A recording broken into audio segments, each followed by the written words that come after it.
If you were involved in the process of building this budget, would you be entering the exercise feeling optimistic? Or because some of the concerns we had when you were with us last year in terms of private investment not kicking off, and Rajiv Kumar was there as well, those concerns still persist.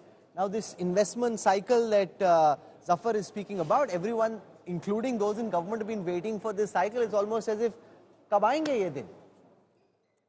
That's true. The government has done very well to keep the investment going by putting the public investment. The private investment has practically collapsed. Why?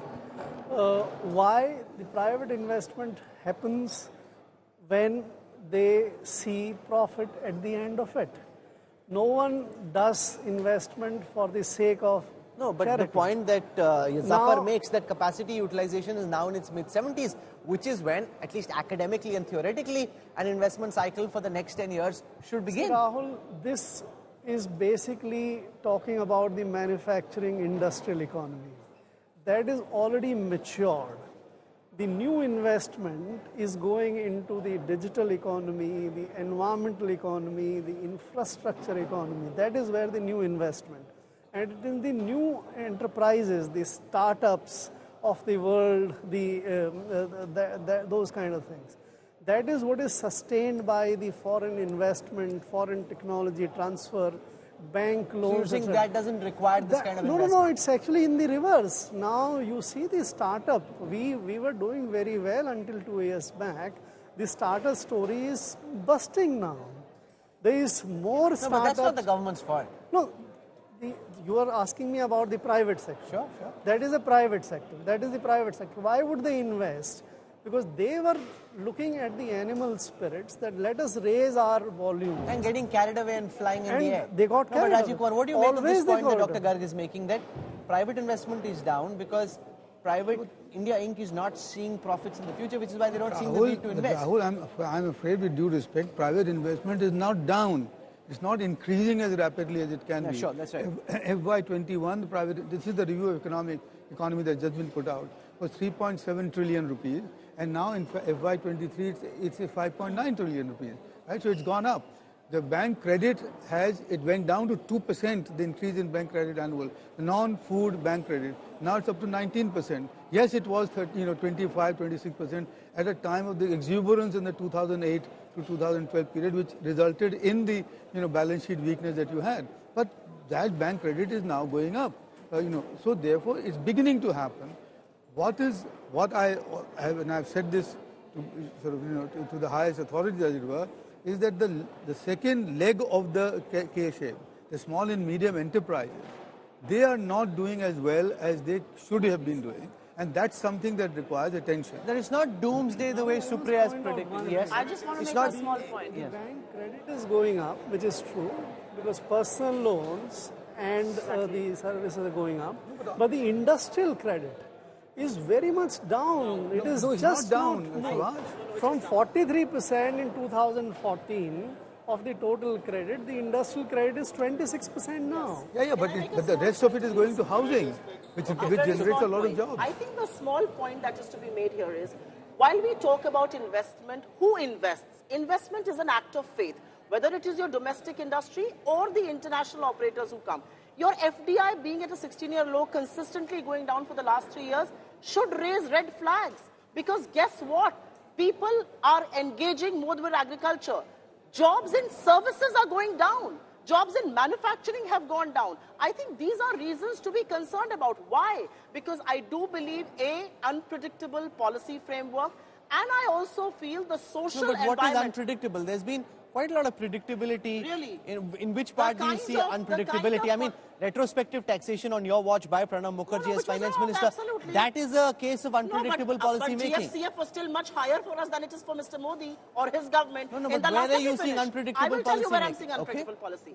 When people want to invest, they want to see law and order. They want to see a safe working environment. They want to see peace. They want to see economy. I think it is all. No, 1 second, you cannot right now. I'm still speaking. I think it is all playing in. Why is Indian industry, which sings peals of Mr. Modi, not putting money where it's mouth is? No, 1 second. And I just want to say one small thing.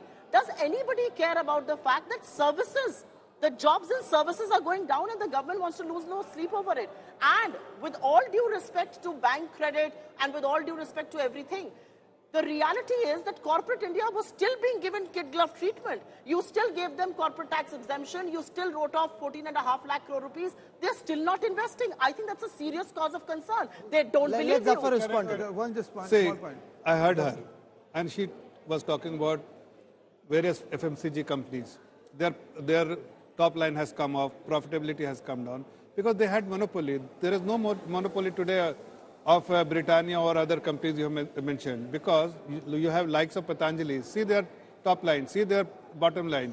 They have done Patanjali exceedingly. isn't growing any longer in the way they are eating their market share. HUL is the biggest competition is from Patanjali. See the kind of turnover they are. Secondly, no, let me just listen. Let me just complete. She is talking about the FDI. In last 10 years of UPA, 10 years of UPA and last 10 years of NDA, just see the number of how much FDI we have been able to attract. They could attract. Let me just complete. Why you're interrupting? You have no patience. They could attract only $250 billion. We are almost going towards $1 trillion. Why is it going down in the last 3 years? $1 trillion, Now $1 we're at a trillion 16-year-old. purely because she was talking about predictability, because people are comfortable. Okay. Last year of government always They're so comfortable, they don't want to invest, they don't want to consume. Last year There of is comfort in this election year, economy. every investor wait for the election to get over, and then will they That's reinvest. the Okay, answer. Rajiv Kumar. Well, once again, no, the fact is that there is consumption that's happening. Make no mistake, but it's One second. consumption amongst No, the consumption creamy is layer. down. Absolutely. Consumption amongst Luxury the consumption creamy is layer. happening. Those who are rich are feeling rich and they're going out and spending. Those who are poor aren't spending quite as much, and that's a very big problem. Second, I just want to put this FDI question at rest. And I said this in the last show as well. The FDI is down because the global uncertainty is huge. The US interest rates had been going up, and the money is flowing back there. And the clinching data for that is that the share of India's share in global FDI flows was 2.3% in FY17, and now it's 4.3% in FY23. That's a good point. And also the fact that and the share is gone. And I'll tell you why. 16 Because I the want to share go of across China has also gone down. That investment should have ideally come to us. It has not I want to go come. across to Yashwant Exactly. Deshmukh Our share for has 2 gone up. points.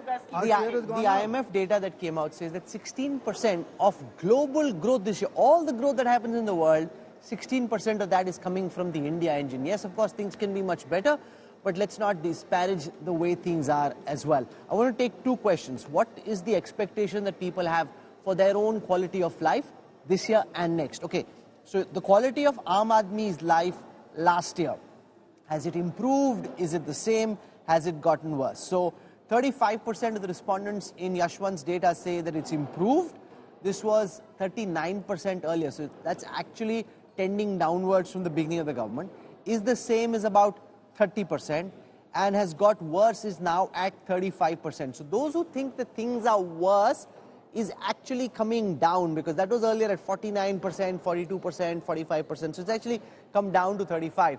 But Yashwant, the fact also is that at the beginning of this government's term, we went into the pandemic, and therefore, if you compare from where the government started to now, it seems that the outlook is generally more positive than it was 5 years ago. Exactly, Rahul, and that's the fact that pandemic was a black swan event. I mean, from all parameters, and somehow the numbers, if you take the standalone numbers as on today and do not look into the timeline, you will look into the distress signals and you will read the data in a different way. But if you look at the timeline and you see that people are actually comparing their situation a couple of years back during the pandemic years, right after the second wave and so on and so forth. And this is where you realize that actually the data is coming down to pre-pandemic emotion or sentiment in that way. So that doesn't mean there is no distress. That doesn't mean people are not complaining that there are no problems. That doesn't mean people are not saying that they have a problem in running their kitchen. But at the same time, same set of respondents are also appreciating the fact they are just out of the pandemic. They are somehow appreciating the government, the way they are handling the things.